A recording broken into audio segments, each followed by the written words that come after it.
Mga kapak, wala ba talaga permanenteng kaibigan pagdating sa politika? O permanenteng interest ang mananaig? Or gumaganap lang ng tama ang ating mga mambabatas? Kasi alam niyo mga kapak, ang nangyayari ngayon sa SMNI, although magkaiba sila ng sitwasyon ng panahon ng ABS-CBN. Dahil ang ABS-CBN parang na politika. Although, ito meron din dito, para dito na po politika. Pero, matindi pala ang paglabag na ginawa ng SMNI. Kung saan, hindi ito sumusunod sa KBP o Conduct of Broadcast.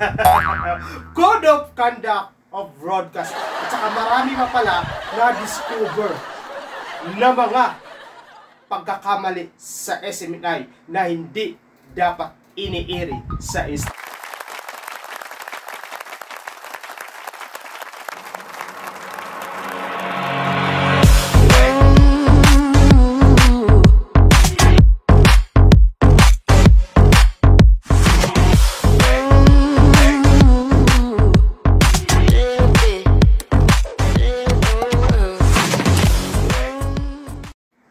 sa mga kaupak, naku, kung saan mga kaupak ay dininig ng Kongreso ang franchise hearing ng SMNI station. Although mga kaupak, parehas sila ng sitwasyon ng ABS-CBN ay sorry mali, magkaparehas sila ng kumbaga ang franchise ay talagang exclusively power ng Kongreso yan, na kung saan ipinagkakaloob sa mga istasyon or mga agency na kailangan ng franchise o authority para mag-operate nga nanggagaling sa kinatawan or Kongreso. Ang Kongreso ito ay mga congressman, binubuo ng mga congressman sa iba't ibang panig ng ating bansa. Kaya sila ang may exclusive sa batas nga nagbibigay ng franchise katulad ng ipinagkakaloob sa isang istasyon para makapag-iri ng mga balita o mga impormasyon na kumbaga pabor sa taong bayan, kumbaga ito ay more information. Kaya nga alam niyo mga kaupak, kapag ikaw pala ay lumabag sa mga alintutunin ng franchise, kung ano man yung nalalaman sa batas na yon mga kaupak, ang inyong host ay hindi lawyer, sorry. Ito pala ay maaari suspindihin or maaari kang hindi pagkalooban ng iyong franchise na ito yung kumbaga pinaka-license mo para mag-operate ang isang istasyon or TV or radio station. So ngayon mga kapak, katulad ng nangyari sa ABS, pero syempre ang ABS-CBN, to be honest, magkaiba sila ng sitwasyon. Kasi ang ABS-CBN talaga mga kaupak, although hindi ito inaamin ng Pangulong Duterte, kasi nagugat ito ng eleksyon na kung saan ang ABS-CBN ay hayagan na sumuporta o tumanaw ng utang na loob sa mga Aquino. Kaya hayagan na ang sinuportahan ng ABS-CBN, although walang walang malinaw yan. Hindi pala, sorry, hindi hayagan. Kumbaga, ito ay damdamin nila. Pero syempre, hindi naman sinasabi ng ABS-CBN na talagang siruhas ang kanyang sinuportahan nung ito'y nakalaban ni Pangulong Duterte. Pero ito ang mga naglalabasan.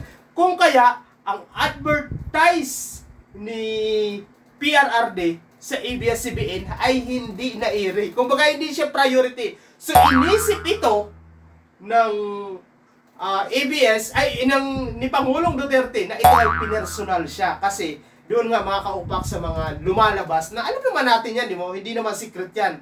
Kahit lalo na yung mga pinanganak ng na talagang ABS-CBN ay nag-shutdown ito nung panahon ng mga Marcos. Pero nung nakabalik o kaya nakuha ang kapangyarihan ni sa pamamagitan ng taong bayan o people power ni Pangulong Corazon Aquino, ang ABS-CBN ay nakabalik ulit sa ere o kaya ipinalik ng administration ni Aquino, ni Corazon Aquino, ang istasyon ng ABS-CBN na kung saan napasara ito nung panahon ng martial law ni Pangulong Marcos Sr.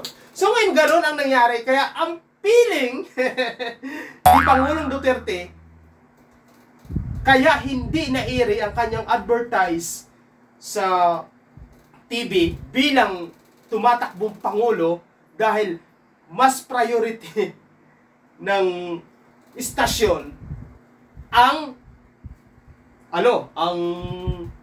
kalaban ni si Rojas, na kung saan si Rojas ay tumatakbong presidente at ang asawa niya ay isa sa mga anchor ng ABS-CBN. So ngayon mga kapak, ito ay talagang kumalat kahit sa mga interview, sa mga short video.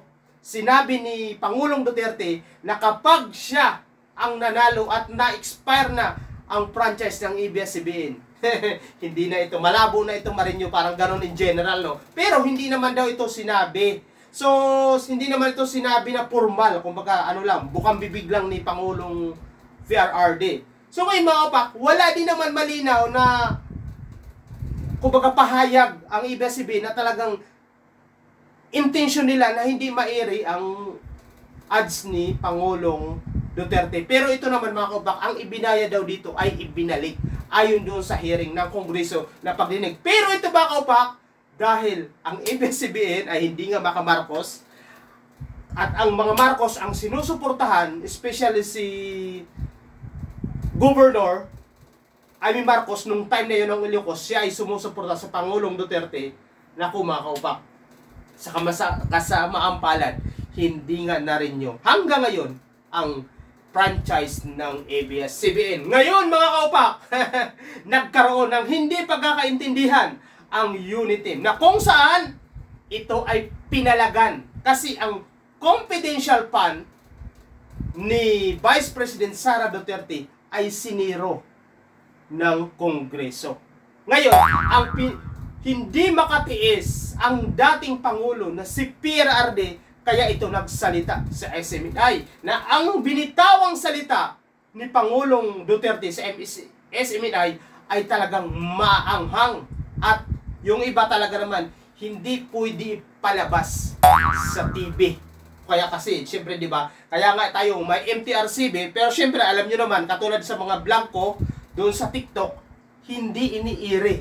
O hindi, kumbaga, malabnaw ang pagtrato ng MTRCB dito, o aksyon. Kasi ang dami pala nag-complain sa SMNI doon sa hearing last week sa Kongreso ng franchise, na kung saan dumalo ang dalawang anchor ng SMNI na si Loren Badoy at saka si Ka Eric Celes. Kung saan mga kaupak, lumabas ang napakarami nilang paglabag. Katulad ng sinasabi, hindi pala sila member ng TVP o kapisanan ng broadcaster sa Pilipinas. Kasi mga kaupak, kailangan pala kapag member ka dyan, sumusunod ka sa Broadcast Ethics Code. Broadcast Code of Ethics. Kung pwede ba ito palabas, kung ano yung bawal, kasi napapanood dito sa mga bata. Ngayon mga kaupak, na cite and contempt, sana tama yung program ko, no?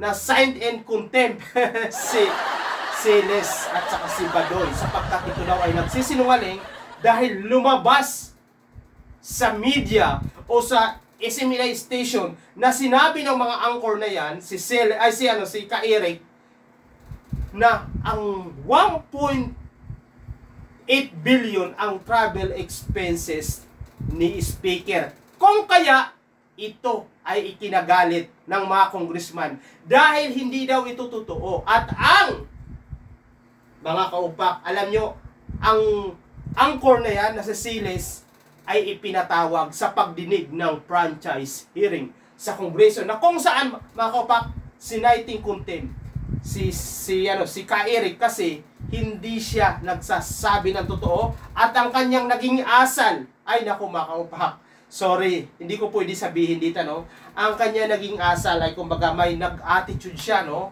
Kumbaga halos sa pawan niya ang mga congressman. Kasi meron doon, kumbaga hindi niya sumunod sa rules of kumbaga committee, wala siyang ang pag-uugali niya, kumbaga hindi katanggap-tanggap dahil hindi masabi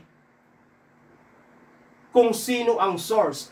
Tama naman ang sinasabi ni Ka Eric, hindi siya kasi pwede vulgar. Kasi nga, yung source naman niya, malalagay sa alanganin. Pero mga kaupak, ang sabi ng isang congressman na kung maaari ay pwede executive session. Ibig sabihin mga kaupak, mga congressman lang ang makakarinig sa isang closed door hearing at mga pinagkakatiwalaan at hindi pwede isa publiko. Pero hindi pa rin ito pumayag at nagmatigas ito. At bago mga kaupak, nagbutuhan na sinaitin contempt kung kaya nakakulong ngayon sa Congress ang dalawang angkor. Si Badoy naman mga kaupak, kaya naman siya